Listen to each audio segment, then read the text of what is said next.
Howdy folks, welcome to another episode of Stuff and Such. Now we're on to the stage of this 266 rebuild we're doing. We need to replace the fuel line, and if you don't quite know what you're doing, it can be annoying, it can be frustrating, and you can install it backwards, which a lot of people do. So let's get started. Here we have the 266. Now we just have the bottom here.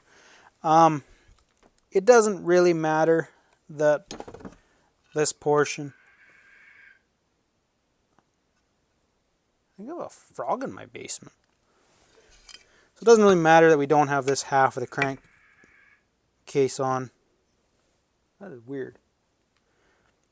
I have a frog in the basement.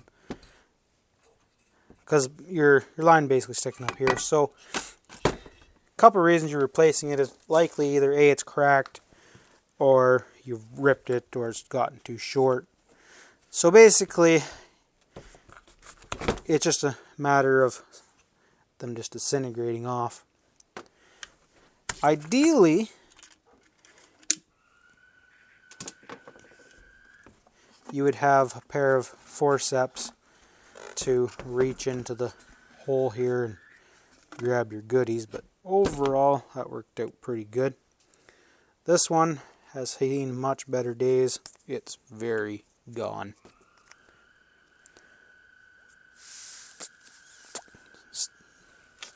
Still has a good amount of flow in it. Very, very old stale gas. Gross.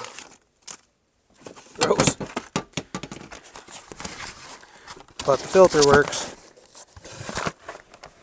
So in these kits that I'll have linked down below, comes with a fuel line. Now you want to make sure you get fuel lines that are actually long enough. A lot of them that are sold, they're about that long, which is annoying.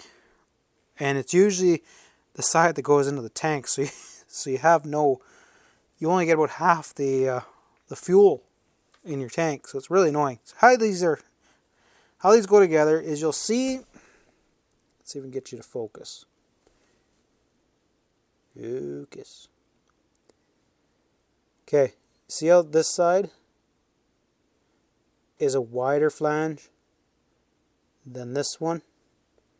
So smaller, bigger, smaller, bigger, smaller, bigger, smaller, bigger. See that? The bigger side goes down. Capiche? It stays inside the tank. So we'll put the, and just to remember what I'm saying here, focus. The bigger side is ribbed, okay? And it goes in the, stays in the tank. So we'll just put our filter on.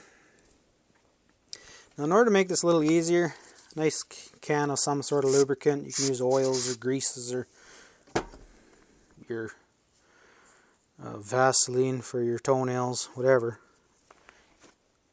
So then, it's really quite simple.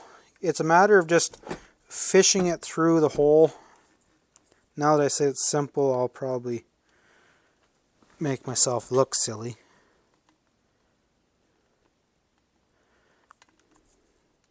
You can use strings and wires and all that fine how do you do, but it does need to go up through the fuel tank.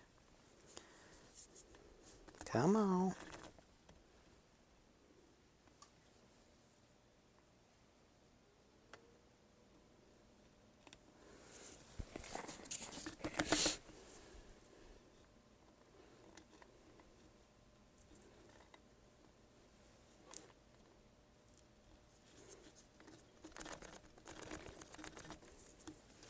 Where aren't you going?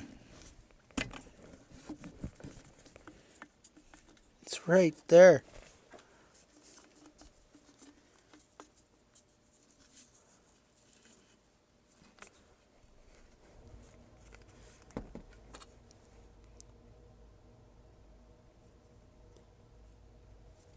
Okay, so once you get her started, basically just need to give her a little pop until she pops into that little divot.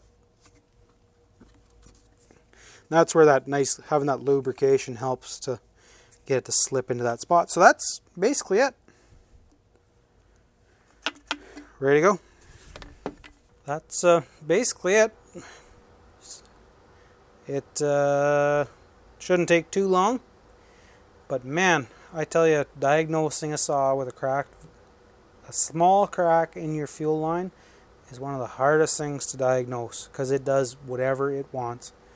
It can change its attitude, cold, hot. It can run great one day, horrible the next, won't start. Sometimes will start, other times. Just depending, it can be a misery. Basically, if you find yourself chasing your tail looking for something, change the fuel line. That's been my opinion.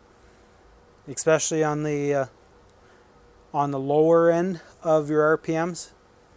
On your bottom half, I would say, if it's running like garbage, you don't know what it's doing, change your fuel line. It's a $10, $15 part.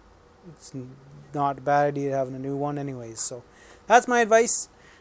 Anyways, if you haven't gone through or seen any of my other videos, you'll see that I'm not just chainsaws by any means. There's a lot of farming homestead videos. Chainsaws is kind of a little hobby I do. It's a part-time business I run, selling chainsaw parts and bars and chains and stuff like that. So anyways, if you're looking for any assistance, search through my playlist. You might find something. I did a complete video on all the complete rebuild. You'll probably find something there. But anyways, subscribe, give me a thumbs up. Greatly appreciate it. Thanks a lot, guys. Bye for now.